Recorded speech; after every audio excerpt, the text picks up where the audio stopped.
Apicil, spécialiste de l'assurance de personnes, vous présente Lyon Décideur. Parce qu'il est essentiel d'être conseillé, CGECO accompagne votre entreprise de sa création à sa transmission.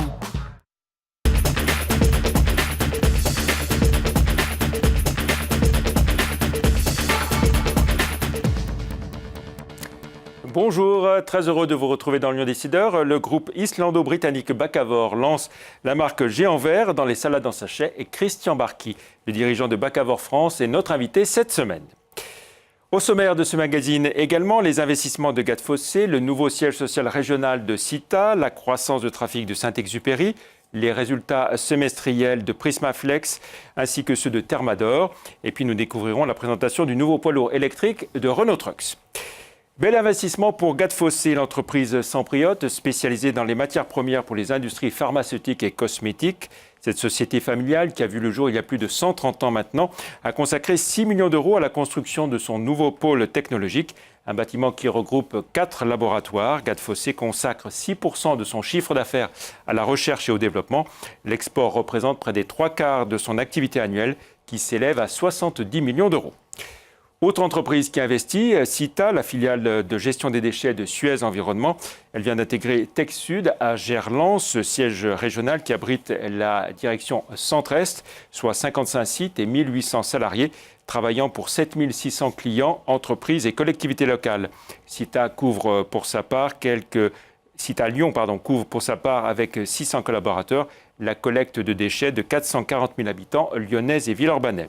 Cita travaille avec le pôle de compétitivité Accélera sur un projet d'usine de démontage.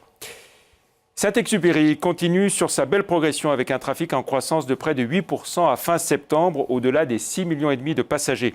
Une croissance toujours tirée par les low cost, plus 25% en cumul pour eux seuls, soit près de 1 400 000 passagers en 9 mois.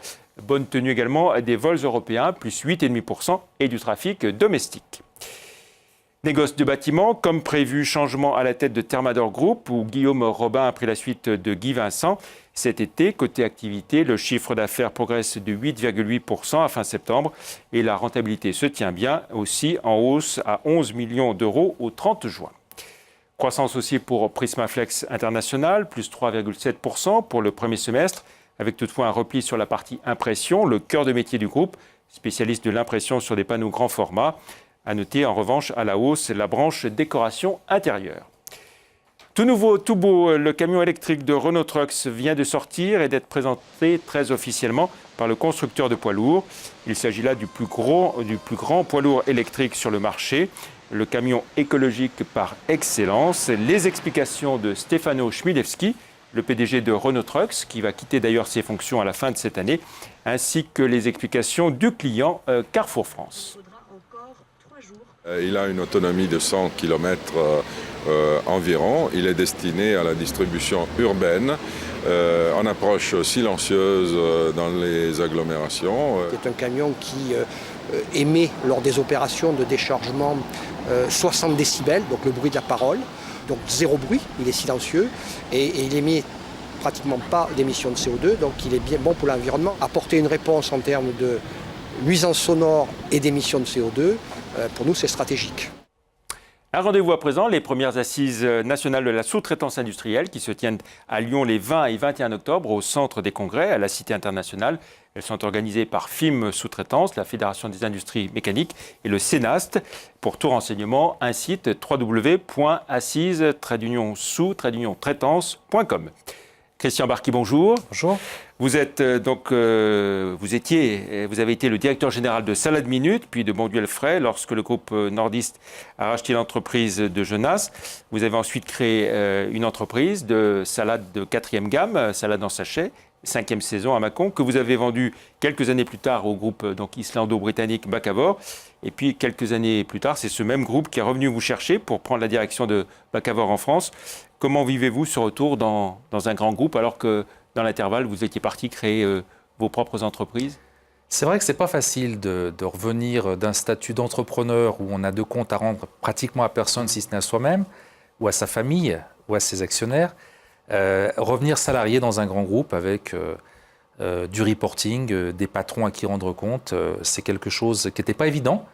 En fait, le grand plaisir que j'ai eu à le faire, c'est de retrouver mes équipes qui étaient restées dans l'entreprise et avec des postes proches du comité de direction. Donc on a reconstitué ça et ça a été le principal moteur. Alors, entre-temps, donc, vous avez créé des entreprises, vous avez investi dans des entreprises avec des succès, des échecs.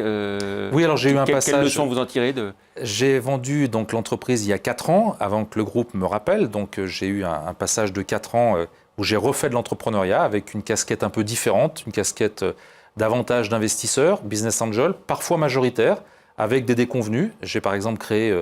un projet dans la restauration et je n'étais pas restaurateur et ça n'a pas fonctionné, donc j'ai arrêté cette activité. Et en fait, j'en ai beaucoup appris. J'ai beaucoup appris et je trouve que c'est dans les échecs et dans les difficultés qu'on apprend le plus. C'est un peu une tarte à la crème, mais je l'ai vécu pour de vrai, dans la vraie vie, comme on dit, et j'en ai vraiment tiré une expérience très intéressante.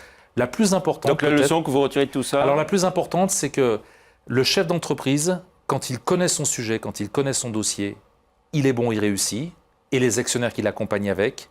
Et quand il ne connaît pas, quand il découvre, c'est beaucoup plus difficile. Et quand on rachète des entreprises, quand on garde le patron, ça va beaucoup mieux que quand on s'en sépare. Voilà la grande leçon, s'il n'y en avait qu'une à retenir, c'est celle-là. Très bien. Et puis on va le dire par honnêteté pour nos téléspectateurs, vous êtes aussi un des actionnaires de TLM. Alors, entre le moment où Bakkavor a débarqué en France et a racheté cinquième saison, et aujourd'hui, il a parcouru un certain chemin. Aujourd'hui, Bakkavor en France, c'est 110 millions d'euros de chiffre d'affaires. Voilà, donc c'est pas uniquement cette entreprise. Non, c'est un groupe qui s'est constitué en France par acquisition. Il a racheté en tout 4 sociétés, dont la mienne il y a 4 ans en dernier, 4G à Mâcon. Donc aujourd'hui, le périmètre consolidé de ces 4 sociétés qui ne font plus maintenant que Bakkavor France est constitué donc de 110 millions de chiffre d'affaires avec 820 collaborateurs en fonction de la saisonnalité. Voilà, donc c'est une entreprise qui a beaucoup souffert, comme pas mal d'entreprises agroalimentaires, prises dans l'étau, d'une part, de la baisse des prix imposée par la grande distribution, et d'autre part, la remontée des prix de revient, que ce soit pour ce qui nous concerne, les producteurs agricoles qui nous vendent de la salade, les transporteurs qui nous vendent du fioul et du transport, les augmentations du SMIC. Bon, bref, tout ça, classiquement, on est en difficulté. Et c'est pour ça que le groupe m'a rappelé. Voilà. Alors Bakkavor, dans le monde, c'est quoi? C'est 2 milliards d'euros de chiffre d'affaires. Voilà, donc c'est un groupe significatif, 2 milliards d'euros de chiffre d'affaires, c'est 58 sociétés, 80% donc, du périmètre du groupe, avec ses 40 000 collaborateurs, est présent donc, au Royaume-Uni, en Angleterre et en Écosse. C'est un groupe qui s'est spécialisé dans les produits frais alimentaires, donc sandwich, pizza fraîche, salade, plats cuisinés frais. C'est un groupe avec une orientation produit très porteuse, les produits alimentaires frais. Et vendu en grande distribution Alors, vendu en grande distribution et en restauration, puisque donc, sur le périmètre France, nous avons la société 5e saison qui travaille pour la grande distribution, et nous avons également une société spécialisée dans la restauration qui s'appelle Crudi, et qui fabrique des salades en sachet pour les restaurants, notamment avec des clients très intéressants comme McDonald's, par exemple, qui nous achète beaucoup de salades pour ses sandwichs et pour ses salades. Voilà. Alors l'actualité pour vous, c'est le lancement de la marque Géant Vert en 4e gamme, sur la salade en sachet. Vous dites que l'idée, c'est de doper un rayon de la 4e gamme qui est un peu en panne de croissance en ce moment. Oui, alors c'est vrai que le marché de la salade en sachet a connu des très très fortes croissances pendant plusieurs années. Ça se tasse un petit peu, donc les clients de la grande distribution demandent de l'innovation, demandent de la nouveauté. Et pour nous, Bakkavor, qui sommes un groupe anglo-saxon dans sa culture, c'est-à-dire fabricant de marques distributeurs, quasiment l'intégralité de notre chiffre d'affaires, c'est la fabrication de marques pour les clients comme Carrefour, Leclerc, Auchan, etc. On fabrique toutes les marques de distributeurs, mais à leur marque. L'idée était de se différencier, d'apporter de la valeur ajoutée en lançant une grande marque. Et c'est chose faite, donc avec cette grande marque très connue, de grande notoriété, qui s'appelle Géant Vert, essentiellement connue pour son maïs, ses asperges, essentiellement rayon conserve, mais voilà, on va lui doper un petit peu l'image et on va la rafraîchir avec l'arrivée au rayon des produits frais des grands distributeurs. Alors il faut encore attendre quelques semaines, ça sera fin novembre. Oui, voilà, les premiers clients démarrent, donc on a signé un premier accord avec Carrefour, donc qui démarre mi-novembre, et puis ça va s'enchaîner derrière. On a la filiale supermarché d'Auchan qui attaque, et puis les choses vont se développer. On va dire ça va s'échelonner tranquillement jusqu'au mois de février 2012. Alors, le fait d'y aller avec une marque connue, réputée, c'est pour avoir une meilleure marge, mieux gagner sa vie qu'avec les seules marques de distributeurs? Alors en fait, voilà, c'est vrai qu'aujourd'hui, créer une marque et très vite avoir une grande notoriété, c'est mission impossible. Donc là, l'idée, c'était d'acheter une marque existante. Donc on n'a pas acheté la marque, on a acheté un contrat de licence. C'est-à-dire, licence, oui. Voilà, on a acheté un contrat de licence à très long terme avec un groupe qui possède la marque, donc Géant Vert, qui est le groupe General Mills, propriétaire d'autres marques très connues par ailleurs, et qui a cette culture, ce savoir-faire du licensing, c'est-à-dire ils savent mettre à disposition des marques, en contrepartie de quoi on leur verse des royalties sur le chiffre d'affaires qu'on développe. Voilà, mais ça va vous permettre de payer votre chiffre d'affaires aussi. Ah oui, c'est clairement l'objectif. Aujourd'hui, les ambitions, c'est quoi alors avec Géant Vert Alors le marché de la marque nationale, c'est 150 millions. Ce marché est tenu aujourd'hui par essentiellement deux grandes marques qui sont Florette et Bonduelle. Donc c'est de prendre un bout des 150 millions aux marques nationales, mais également un bout des 300 millions aux marques distributeurs, certes en nous auto-concurrençant sur le marché des marques distributeurs, mais en créant évidemment des produits à plus forte valeur ajoutée et à meilleure marge. Voilà. Produits de meilleure qualité aussi c'est parfois l'image qu'a bien sûr, dans sa chaîne. C'est clair qu'une grande marque ne peut pas passer à côté d'une qualité supérieure, donc ça passe par des exigences très très fortes au niveau de nos agriculteurs, la sélection des meilleures salades. Ensuite, on travaille dans l'usine les salades les plus fraîches, les plus récemment récoltées. Et c'est tout un process qui conduit au top qualité d'une salade en sachet à grande marque. L'idée, c'est d'être référencé par tous les grands de la distribution en France? C'est évidemment un objectif. C'est très compliqué parce que la grande distribution a ses us et coutumes. Elle a son historique avec des marques qui existent aujourd'hui. C'est notre challenge. On se donne 2 ans pour arriver à intégrer l'ensemble des grands distributeurs. C'est de faire en sorte qu'en France, on consomme plus de salades de la 4e gamme. Alors ça serait par super. Rapport à des pays comme l'Angleterre ou la Belgique où on en Vous avez raison, plus. c'est vrai que notre premier concurrent, c'est la salade fraîche traditionnelle, qu'il faut relaver. Donc la salade en sachet a cette vertu de remplacer la tâche ménagère d'épluchage, de lavage, d'essorage.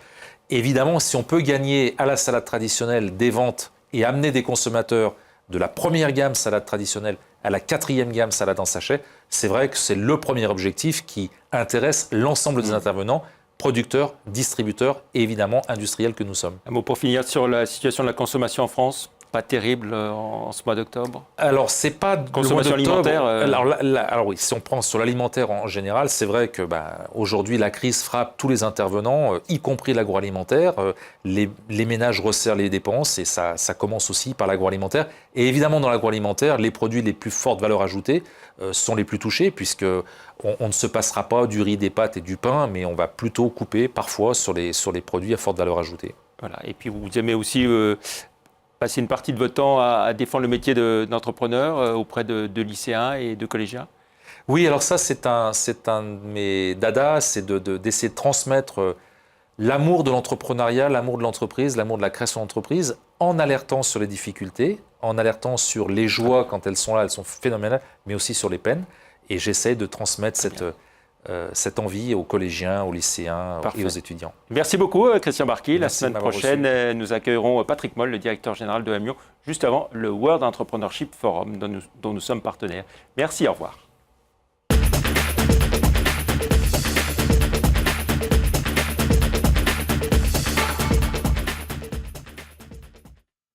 Parce qu'il est essentiel d'être conseillé, CGECO accompagne votre entreprise de sa création à sa transmission. Apicil, spécialiste de l'assurance de personnes, vous a présenté Lyon Décideur.